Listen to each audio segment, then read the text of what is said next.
Bem, gente, a proposta dessa videoaula é falar sobre livro didático no Brasil. Vou começar anotando um detalhe, né? Reparem que eu estou aqui com um selinho do Creative Commons no meio do slide, no qual eu estou permitindo que qualquer pessoa que veja esse vídeo ou a apresentação dele possa remixar, possa distribuir. Esse é um tipo de licença. Eu acho que essa é a 3.0. Enfim, existem outras, e esse é um ponto da questão que nós já comentamos do licenciamento de material educativo. Né? Agora, entrando propriamente na questão do livro didático no Brasil, dentro do curso é importante falar do livro didático, pois ele é o suporte de conteúdos educativos por excelência. Historicamente, o livro didático foi sempre muito importante. Tá? É um espaço onde educadores se encontram com editores, se encontram com produtores de conteúdo e vão desenvolver materiais que desde sempre tiveram em contextos escolares modernos. Né? Naturalmente, o gênero, como vocês sabem, ele foi se diversificando com o tempo. Então, hoje em dia não há só o livro didático, mas há o paradidático, livro de exercícios outros gêneros que acabam circulando em torno da cartilha, por exemplo. Né? Mas é central ainda nas práticas escolares. É claro, a cultura digital traz algumas transformações, traz a possibilidade desse livro estar acoplado a plataformas, a conteúdos digitais, objetos. No entanto, nosso país é muito desigual e nem todos os contextos têm essa possibilidade. Né?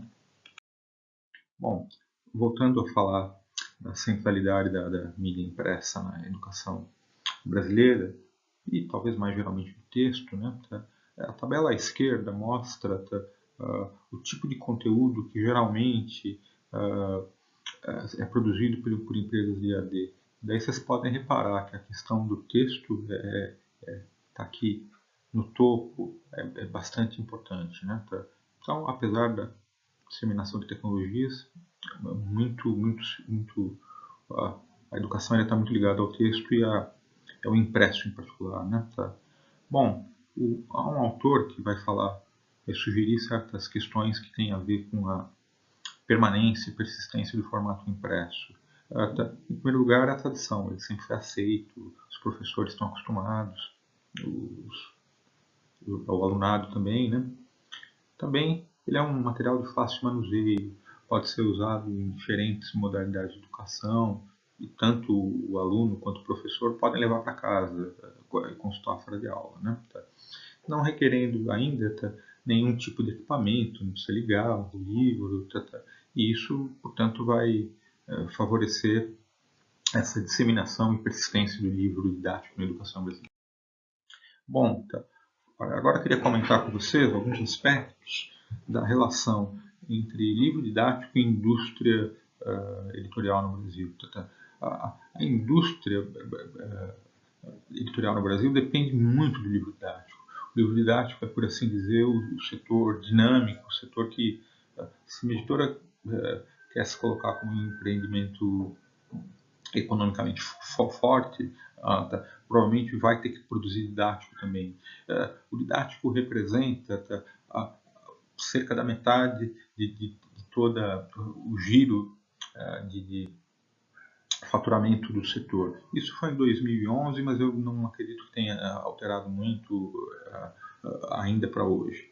E dentro do contexto desse faturamento, cerca também de metade vai responder por compras governamentais. Compras governamentais que estão, em particular, ligadas a uma série de programas que, dada a tradição deles, podem se considerar até programas de Estado. Eu estou falando do Programa Nacional do Livro Didático, PNLD, Programa Nacional Biblioteca da Escola, PNBE, e também o PNLD, com o tempo ele foi se diversificando em alguns outros tipos específicos de livro didático, por exemplo, para alfabetização. Tá. Bom, é um setor que vai acabar tendo certo giro, né, certa importância econômica, que vai fazer com que, nas últimas décadas, grandes grupos internacionais comecem a entrar no mercado brasileiro e com interesse particular nessa área educativa, né? Bem, essa tabela, que depois vocês podem olhar com mais calma, vai comparar o setor do livro didático, do técnico científico e de obras gerais a propósito de uma série de variáveis. Eu destacaria aqui, entre as variáveis, o fato de que por que o livro didático é algo tão atrativo? É porque ele tem tiragem alta. Ele, como nós temos uma população escolar ainda significativa no nosso país, as tiragens, uma vez que um livro consiga entrar em algum programa, é bastante grande. A margem, por outro lado, é baixa, mas a margem de lucro, né? Então, talvez um livro hoje esteja por volta de 9, 10 reais, vendido pelo governo, né? Mas, se o empreendedor em escala ganha alguns centavos, no montante total é realmente um valor considerável e que permite às editoras sobreviverem, diferentemente desses outros setores, né? Bom, um aspecto interessante para a gente pensar é que não é só, o mercado editorial não é só se coloca como um setor importante da economia, não só no Brasil, mas numa série de países. E se a gente compara internacionalmente, a gente vai ver até que as empresas nacionais, o que opera no Brasil, também com capital estrangeiro, mas elas até que têm faturamento baixo comparado com os gigantes internacionais. Tá? Vocês talvez já tenham ouvido falar do grupo Pearson, que está entrando no Brasil já acho que é uma década, por volta de uma década, Elsevier, Thomson Reuters. Então, a diferença de escala de faturamento deles nessa tabela aqui é absurda, né? A Pearson fatura 6 bilhões, né? E está no primeiro lugar do topo. E a primeira brasileira que aparece é a Brasil Educação, com 300 milhões. A diferença é realmente bastante grande. Bom, tá.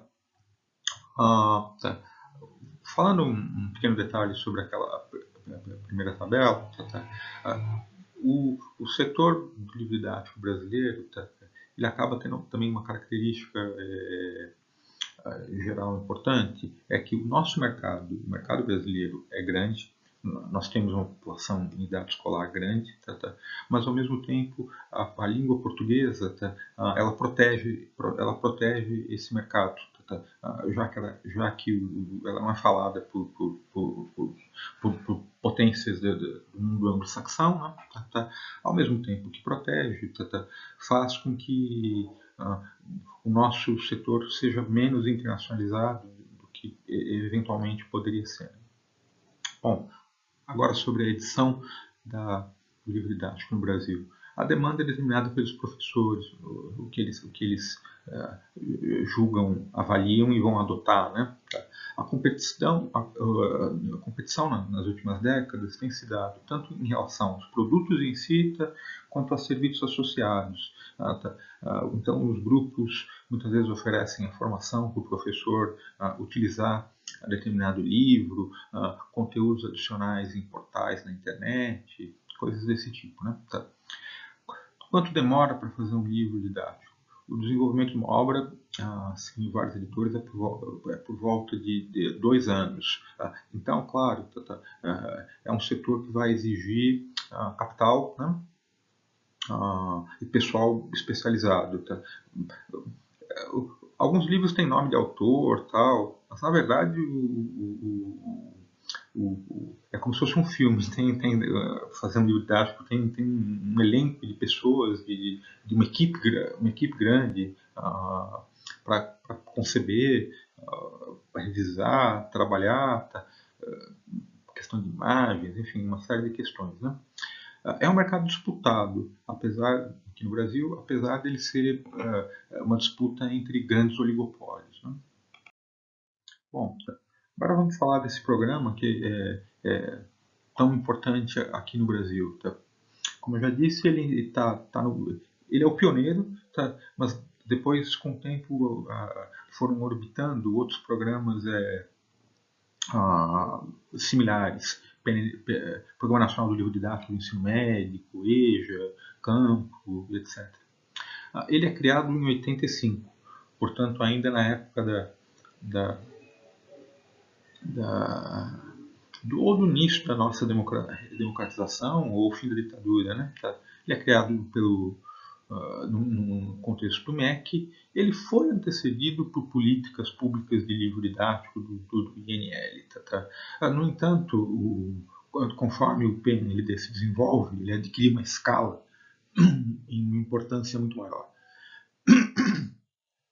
Ele, em algum momento, começa a se acoplar a uma ideia de avaliar os livros didáticos, que só podem ser comprados e integrados ao programa a partir dessa avaliação de qualidade. Tá? Os livros didáticos vão para a escola, chegam aos alunos, tá? E a ideia é que sejam livros não descartáveis. Portanto, o aluno não deve ficar anotando, às vezes ele não sequer leva para casa, e de 3 em 3 anos se faz a reposição desses livros. É um item muito importante do orçamento do MEC. Né? Bom, o que se fala de bom e o que se critica a propósito do PNLD. Tá? Alguns falam que a avaliação, que é feita geralmente compreendendo professores do ensino superior, educadores, é um tanto acadêmica demais e deveria incorporar mais a avaliação dos professores que estão na lida mais tradicional. Né? Outra crítica é que o PNLD seria pouco transparente. De certa maneira, ele tem procurado responder isso com publicação de pareceres, elaboração de critérios de avaliação, o que é um avanço. Né? Também se comenta que os grandes grupos abusam um pouco na hora de divulgar suas obras, fazendo certos tipos de prática econômica, promoção associada, professor adota esse livro, a gente dá tal coisa, que não seria assim tão ético. Né?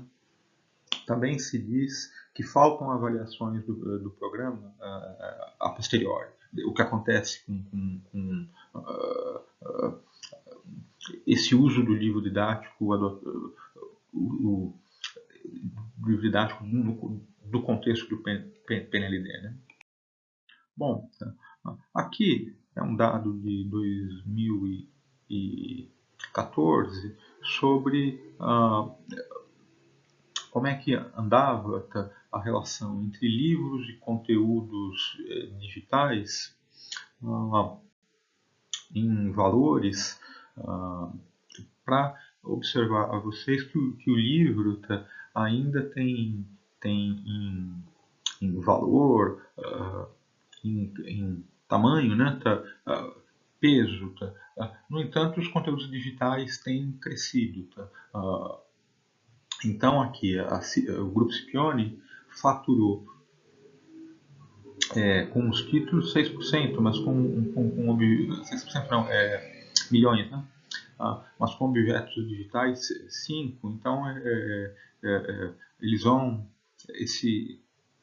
Esse setor dos objetos digitais tem crescido também e ele está compreendido pelo PNL. Bom, aqui essa lâmina vai agrupar algumas problemáticas que se associam à questão do livro didático, coisas que os pesquisadores analisam, criticam, e a sociedade também, porque são pontos importantes. Por exemplo, a natureza ideológica dos conteúdos. Né? Eu estou colocando dois títulos que são bastante conhecidos nessa área, o Mentiras que Parecem Verdades e As Belas Mentiras, que é um trabalho. As Belas Mentiras é um trabalho brasileiro que, de certa maneira, usa muito as ideias do Mentiras que Parecem Verdades, que vão notar como certos preconceitos dominantes vão entrar no livro didático e vão ser uma forma de reprodução social conservadora, né? Tá. Também existem uma série de polêmicas sobre conteúdos, pois o livro didático acaba associando muito ao currículo. E currículo, como você sabe, é um campo de disputa social muito importante. O que é importante os alunos saberem? Isso é algo que vai depender de concepções, valores sociais. Então, à medida que um livro de português vai, por exemplo, defender a ideia de uma pluralidade de formas de expressão, grupos, digamos assim, mais tradicionais poderão protestar e tentar expor esse livro a uma crítica mais ou menos injusta, né? Bom, outro ponto que se coloca na análise do livro didático é como questões de representação de gênero e questões de grupos minoritários aparecem, né? Felizmente, as pesquisas nessa linha e a crítica social a respeito disso fez com que os livros avançassem em termos de serem menos estereotipados e menos, afinal de contas, conservadores. Então, infelizmente, o negro geralmente aparece só na coisa de escravidão, representações de pessoas negras, mulheres quase sempre só fazendo trabalho doméstico, enfim, era muitos didáticos eram muito problemáticos em termos dessas representações. O PNLD tem melhorado isso, né? As avaliações, enfim, isso é algo positivamente destacável, né? Bom, também se discute muito, analisa o livro como um espaço para diferentes concepções pedagógicas. Então, se você quer entender um pouco o que é a educação brasileira, talvez você possa, numa disciplina, por exemplo, você pode pegar diferentes livros que estão sendo utilizados hoje e perceber essas concepções, às vezes muito diferentes, né? Nesse sentido, os livros didáticos são uma memória também das práticas educativas, né? Existe, digamos assim, também um conflito e uma discussão sobre modelos mais fechados de livro didático, no qual alunos e professores são mais consumidores do que usuários ativos desse livro, e propostas que vão promover uma maior abertura e flexibilidade para alunos e professores usarem esse tipo de material. Bom, adianto, por exemplo, o fechamento está muito ligado à ideia de sistema educativo, ou seja, um uso muito estruturado. Quanto à abertura, são propostas que, digamos assim, de construção quase do material que permita se auto-reconstruir a partir de projetos de professores e de estudantes. Talvez aí tivesse possibilidade para a gente pensar num livro didático do comunicativo, né? Mas enfim, deixo essa indagação para vocês. Bom, quanto às possibilidades de reconstrução do livro, o livro digital gerou muitas expectativas. Os livros de objetos digitais, na medida que ele poderia transformar o processo de consumo, né? Sem dúvida, ele é um setor muito promissor, né? Sobretudo na educação privada, que tem adotado muito material e conteúdo digital, mas também público, dispositivos como tablets se popularizaram, os próprios celulares, né? No entanto, digamos assim, um ganho maior de escala talvez ainda vá demorar mais na medida que a população tem que ter boa literacia digital e recursos para consumir esse material. De qualquer maneira, ele coloca uma série de possibilidades, ampliação de conteúdos nos trabalhos, a questão da interatividade, de uma leitura não linear, aproximação com outras práticas, games, redes, a possibilidade também de um livro ser continuamente atualizado.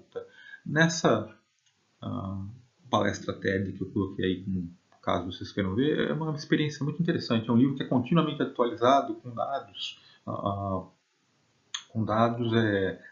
que, com a ligação do livro pela internet, o livro vai pegando. Enfim, seriam possibilidades muito modernas para fazer livro didático, né?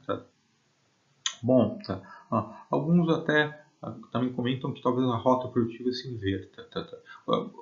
A prática ultimamente é se fazer o impresso e depois fazer a transposição, a adaptação para o digital. Talvez no futuro a gente tenha o contrário, né? Bom, se, como falamos, o livro impresso tem a sua complexidade produtiva, o livro digital, no livro digital isso é mais expressivo ainda. De qualquer maneira, ele também abre um campo para novos serviços e modelos de negócio. Bom, algumas questões sobre o livro digital, para concluir, né? Questões no sentido de pontos que ainda não estão fechados, que requerem debate, reflexão, tanto de produtores quanto de usuários, né? Se vai haver, se o livro digital pode aumentar a questão do compartilhamento e pirataria, né? Também, em que medida a autopublicação poderá ser significativa no setor do livro didático. Vocês sabem que no livro de entretenimento a autopublicação muitas vezes ganha uma relevância e possibilidades que a gente considera até surpreendentes, né? Então, para exemplificar bem, esse best-seller, o 50 Tons de Cinza, na verdade ele foi uma autopublicação que começou a vender muito, chamar a atenção, e hoje em dia ele está em editoras, né, tradicionais, mas foi a autora que se autopublicou na Amazon, né? Bom, será que os professores vão se animar a se fazer e se autopublicar livros? Por enquanto não é uma tendência clara, mas poderia ocorrer, né? Um ponto também que em relação ao livro didático se coloca é se a gente vai ficar o tempo todo com essa convivência de aparelhos e formatos ou vai existir um dispositivo de leitura único. E, mais que isso, um dispositivo de leitura que favoreça o potencial de interatividade do livro digital. É nesse sentido que, alguns anos atrás, algumas pessoas estavam apostando que os navegadores da internet poderiam ser o dispositivo de leitura padrão dos livros digitais. Isso é uma tendência que perdeu um pouquinho de força nos últimos tempos, mas fica a pergunta se nós ainda teremos que conviver com diferentes modalidades de formato, ou se um dia nós vamos ter um leitor universal, por exemplo, né? Bom, também um ponto interessante é a possibilidade do livro digital coletar informações de você, isso afetar o próprio processo produtivo dele. Então, o que significa? Existem certas experiências, a Amazon, esses grandes grupos, que as tuas anotações no livro didático, de alguma maneira, vão parar no banco de dados deles, né?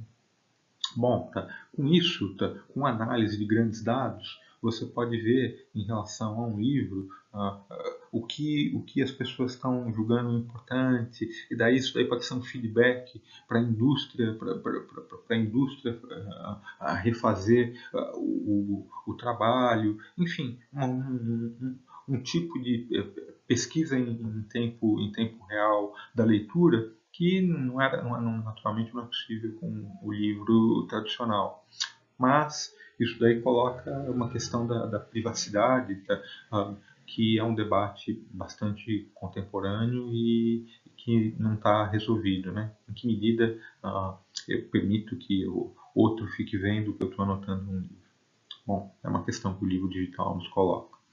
Bom, para concluir, eu aponto para vocês algumas referências a respeito da matéria e em outra videoaula nós vamos falar de um assunto bastante conexo com o do livro didático.